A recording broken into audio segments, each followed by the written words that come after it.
खुलुमबाय दिनै फुंबिलिनि खौरांफोरा जाबाय गिबि खौराङा दङ बिटिसिनि काउन्सिल बिसायख'थिया जानो थाखाय बारा दिन गैलिया मख'नो गोनांदि 2025 मायथाइनि सेप्तेम्बर दाननि गेजेरावनो बिटिसिआव ब्रैथि खेबनि थाखाय बिसायख'थि जानो थांगासिनो दं।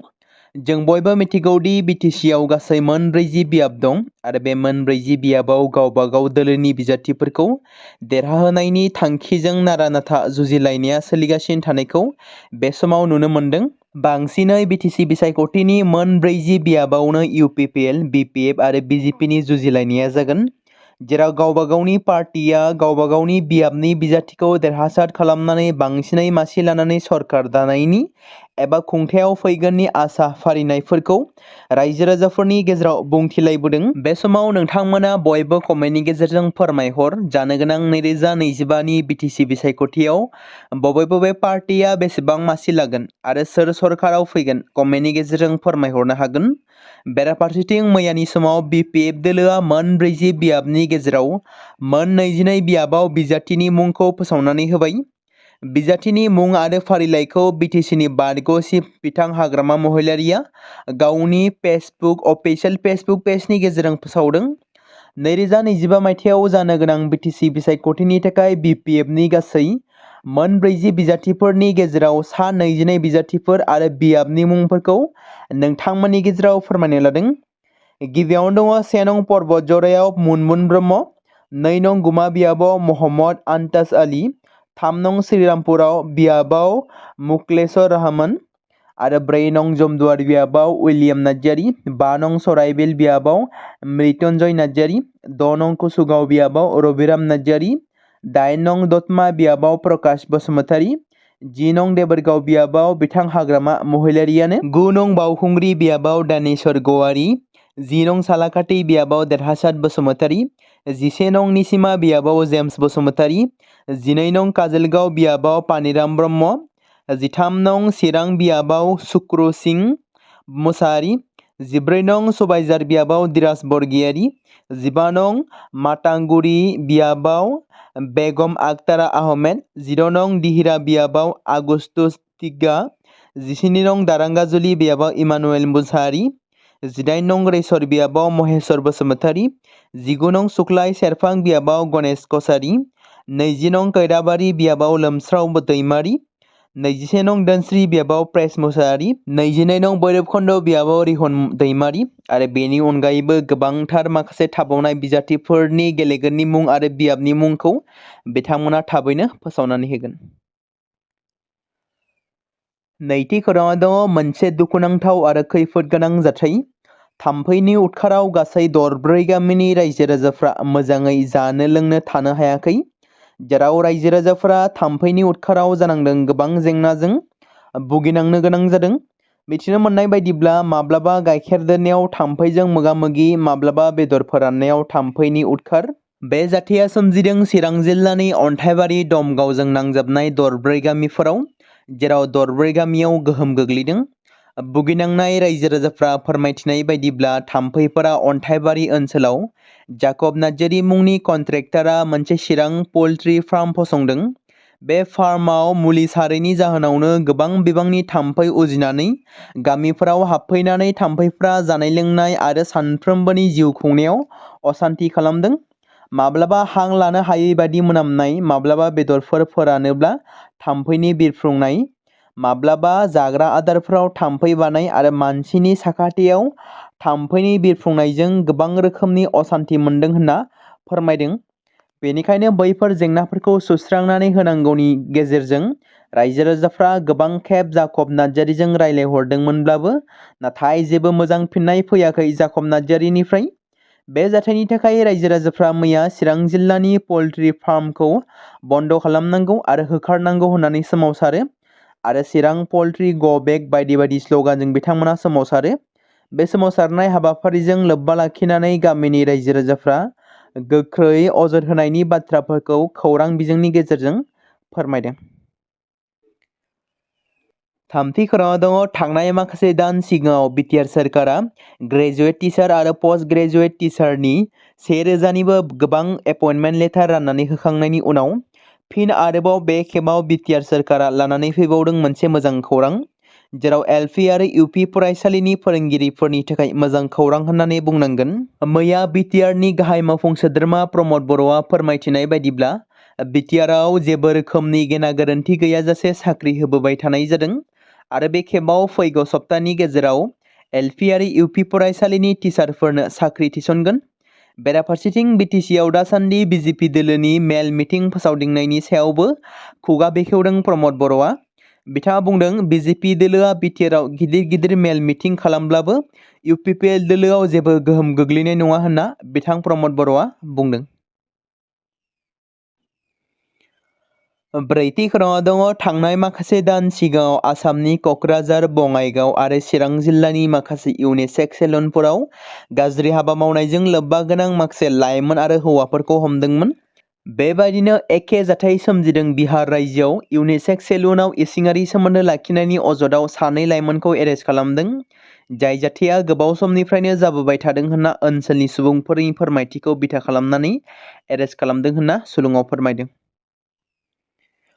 बाथि खौराङाव दङ बिटिआरआव गिबि मन्त्रि डक्टर हिमन्त बिश्व शर्माया बिजेपिनि बिसायख'थि फोसावदिं मेलाव बाहागो लानानै माखासे बाथ्रा बुंथिदों। बिथाङा बाक्सा जिल्लायाव खुंजानाय बिजेपिजों मोनसे हाबाफारियाव बिथाङा बाहागो लानानै माखासे बाथ्रा बुंथिनायखौ नुनो मोन्दों। मख'नो गोनांदि बाक्सा जिल्लायाव बिजेपिजों खुंजानाय मुसलपुर बियाबनि देरहानाय थांखि मेलाव बाहागो लादोंमोन। बाक्सानि बिजेपिनि आफादगिरि दिनेश बासाया बिथाङा लारि बाथि सावनानै जागायजेननाय बे मेलखौ मन्त्रि रन्जित कुमार दासआ बरायनाय बिबुंथि लाखिदोंमोन। बेराफारसेथिं सावराय जथुमनि उनाव मोनसे खौरां मेलाव डक्टर हिमन्त बिश्व शर्माया गोबां बिबुंथि होदोंमोन। गिबि मन्थ्रिया बुंदोंमोन दि बिटिआरआव बयखौबो नैथि थाखोनि नोगोरारि मानिनाय जायो। नाथाय बे खेबाव बे सानस्रिखौ सोलायनो लुबैयो आरो बिटिआरनि सुबुंफोरखौ सेथि थाखोनि नोगोरारि खालामनो लुबैदों। बेराफारसेथिं बिथाङा बुंबावोदि बिपिएफ एबा इउपिपिएलआ हारसिङै गावसोरनि हाबाफोरखौ सामलायगासिनो दं। गिबि मन्थ्रिया बुंबावो बिपिएफनि समाव लामा आरो बिटिआरनि सानज'थायनि जौगानाया जादोंमोन। बिथाङा बेखौबो गोख्रोङै बुंदोंमोन दि बिजेपिआ रावखौबो मुगैलाया। मोनसे दुखुनांथाव खौरां, गोबां समफोरावनो मानसि गोमानाय जाथायफोरखौ खोनानो मोनबाय थायो। बे खेबाव सासे उन्दै हौवासा गथ'आ गोमादों। बरपेटा जिल्लानि मरिपुर गामिनि अनला बर'नि फिसाज्ला 9 थाखोआव फरायबाय थानाय फरायसा जिन्तु बर', जाय 14 बोसोर बैसोनि, थांनाय 2 आगस्ट खालारनिफ्रायनो गोमानानै दं होनना न'खरनि सोद्रोमाफ्रा फोरमायदों। गोमानाय जिन्तु बर'खौ सोरबाफोर बहाबाफोर नुसनबायोब्ला जानबुं नम्बर 8099510108 आव कल खालामनानै न'खरनि सोद्रोमाफ्रा खोन्थाहरनो खावलायदों। बिफानि मुङा अनला बर' आरो बिमानि मुङा दिपाली बर' होनना सिनायथि होदों। न'खरनि सोद्रोमाफ्रा गोबां जायगायाव सुलाद लाब्लाबो जेबो गुमुर मोननो हायाखै हौवासानि बागै। बेनिखायनो सोरबाफोर बहाबाफोर नुसनबायोब्ला खिन्थाहरनो खावलायदों दुखुथिया न'खरा। थागिबि असमिया सुबुङा आसामनि जायखिजाया जायगायावनो, कार्बि आंलंआवनो जा, बिटिआरआवनो जा हा बायना थानो हागोन। बे बाथ्राखौ बुंदों एमपि दिलीप शइकिया बिथाङा। बे समाव सोंलु सिखांदों बिटिसिआव बिजेपिआ हारसिङै सरकार दायोब्ला बर'फोरनि माखासे हानि आयेनफोरखौ बोखारगोन नामा? बिटिसिनि बाहेरनि ट्राइबेल नङै सुबुंफोरा बिटिसिआव हा बायनो मोननाय आयेन लाबोगोन नामा बिजेपिआ? बिटिसिआव 6 सिडुल आरो ट्राइबेल बेल्ट एन्ड ब्लक्स बे संबिजिरारि माखासे मोनथाय होखानायखौ बिजेपि दोलोआ गाज्रि नोजोर होदों नामा? एमपि दिलीप शइकियानो बर'फोरा भट होनाया गोरोन्थि जाबाय नामा? बिटिसिआव माखासे बर'फ्रा गोदोनिफ्राय मोनखानाय मोनथायफोरनि सायाव नोजोर होनानै एमपि दिलीप शइकी बिथाङा ओरैबायदि बाथ्रा बुंथिदों दि बिथाङा बुंदों थागिबि असमिया सुबुङा आसामनि जायखिजाया जायगायावनो कार्बि आंलंआवनो जा आरो बिटिआरआवनो जा हा बायना थानो हागोन होनना बिथाङा बुंथिदों। बे बेलायाव नोंथांमोना मा बुंनो सानो? बिटिसिआव 6 सिडुल आरो ट्राइबेल बेल्ट एन्ड ब्लकबो मोननो हादों। बे संबिजिरारि बेसेबां एडभान्टेज दं? बे आयदाखौ उननि समाव बिजेपि सरकार फैब्ला जों साननाय जागोन होनना दिलीप शइकिया बिथाङा बुंदों। हाकासिमेन्डेआव जिल्ला कंग्रेसनि थि नङै समसिम धर्ना होबाय थानाया सानब्रैसिम सोलिदों। जिल्ला कंग्रेसआव ब्रह्मपुत्रनि रुगुङाव मानकाचार हाजिहादनिफ्राय लानानै बर'लुइटआव बांलादेश सिमासिम कालाइसिम हा खुरखानाय जेंनाखौ अरायथा सुस्रांना होनायनि दाबिजों बे सोमावसारनायखौ खुंफुंदों।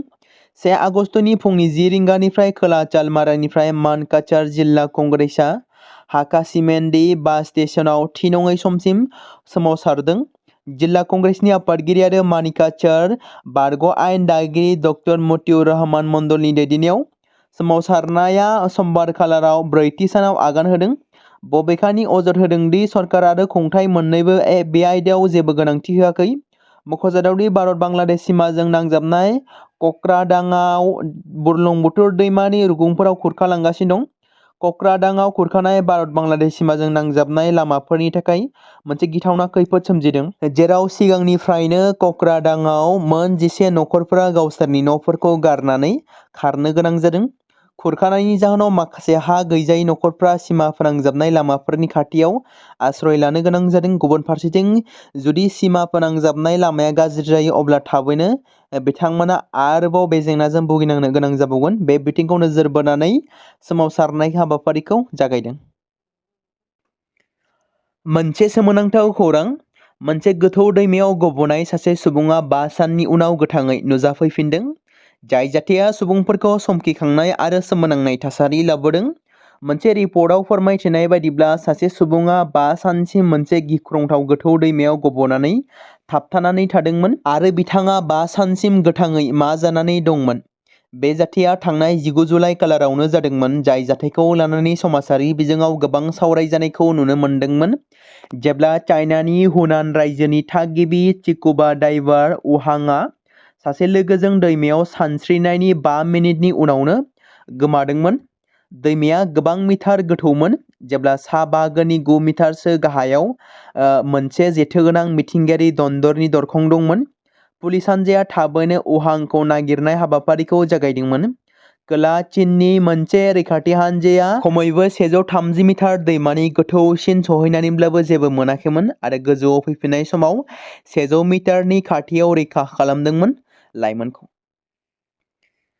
बर'नि बायखोन्दा नोगोर डिमापुराव बाथौ आर'ज खालामनाय हाबाफारि लादों। उदालगुरि जिल्लानि डिमाकुसिनि मोनसे बाथौ आर'ज हान्जाया बर'नि बायखोन्दा नोगोर डिमापुराव थांनानै मोनसे गाबगोनां हाबाफारि खुंफुंदों, जेराव दुलाराय बर' हारिनि गोजोन, खौसेथि आरो जाफुंसारनायनि थांखिजों बर'नि बायखोन्दा नोगोर डिमापुराव आर'ज गाबहैदों। बाथौनि गुरु किरण बर'नि दैदेननायाव 100निबो गोबां सुबुंफोरा बे आर'ज गाबनाय हाबाफारियाव बाहागो लाहैदों। बे हाबाफारियावनो BKWSनि EM प्रदीप कुमार सोरगियारि आरो डिमापुर कुसिया बिलनि हादुंगोरा चिलाराय मेस बिथांमोना बाहागो लादों। बेजों लोगोसे गलाघाट जिल्ला UBPOनि नेहाथारि पबित्र काकलारि, भारत बसुमतारी आरो गोबां बाथौ सिबियारिफ्रा बे हाबाफारियाव बाहागो लादोंमोन। गुगोलआ 1 गिगावाट गोहोजों एसियानि बयनिख्रुइबो देरसिन डाटा सेन्टार गायसनगोन। आथिखालाव हादोरनि बयनिख्रुइबो देरसिन खारि मिरुनि गासै गोहोआ 1.4 गिगावाट। मोनसे सुलुंनि बायदिब्ला गुगोलआ बयनिख्रुइबो देरसिन डाटा सेन्टार गायसननो थाखाय फ्राय 50,000 कौटि रां थिसनगोन।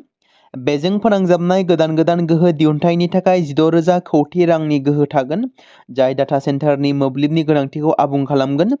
थांनाय बोसोरनि एप्रिल दानाव गुगोलनि गुदि कम्पानि आल्फाबेटआ फोसावनाय बायदिब्ला मुलुगनाङै डाटा मिरुफोरनि गोहोखौ बांहोनो थाखाय बे राङारि बोसोराव 6.25 लाख कौटि रां बाहायगोन। अन्ध्र प्रदेशनि खारिथि बिरोंदामिन बिफाननि मन्थ्रि नारा लकेशआ फोसावदों दि विशाखापट्टनमाव 2 केबल लेन्डिं स्टेशनफोरखौ लुनाय जागोन आरो बेयो गोख्रैनो खारि दैथायहरनायाव हेफाजाब होगोन। बे समावनो रायजोआव 1.6 गिगावाट गोहो गोनां मोनसे डाटा सेन्टारनि रां थिसननायनि थांखिनि थाखाय गनायथि होनाय जादों। अन्ध्र प्रदेशआ फैगौ 5 बोसोरनि गेजेराव 6 गिगावाट गोहो गोनां मोनसे डाटा सेन्टारनि थाखाय थियारि खालामनो थांखि लादों।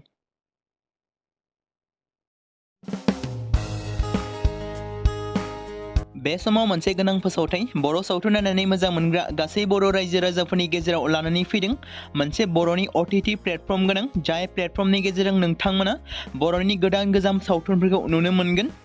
थांनाय माखासे बोसोर सिगां बर'नि गेजेराव लानानै फैनाय निउबो एप बायदिनो फिन आरोबाव लानानै फैदों बर' रायजो राजाफोरनि थाखाय। बे बाथ्राखौ मख'नाया गोनांदि 2025 मायथाइनि जानुवारि दानाव ओंखारनाय आंगो स्ट्रिम मुंनि मोनसे OTT प्लेटफर्म गोनां निउबो एपनि गेजेरजों नोंथांमोना गोबांथार बर'नि सावथुनफोर जेरै ट्रेजेडि, रमान्टिक, एक्सन आरो कमेडिजों बुंफबनाय सावथुनफोरखौ नुनो मोनगोन। जेरै सनानि नखर, थांखि गैयै समाज, अनसुला आफा, हिर', बिमा बायदि बाजै, अर, थैसाम, वान्टेड, संदान आरो रं नाम्बार बायदि सावथुनफोरा मख'जाथाव। बेफोर सावथुनफोरखौ नायनो थाखाय नोंथांमोना गिबियावनो आंगो स्ट्रिम एपखौ गावनि मबाइलाव थानाय प्ले स्ट'रनिफ्राय डाउनल'ड खालामनानै लोगोसे इनस्टल खालामनानै गावनि मबाइल नाम्बारजों लगइन खालामनानै लाग्रोनांगोन।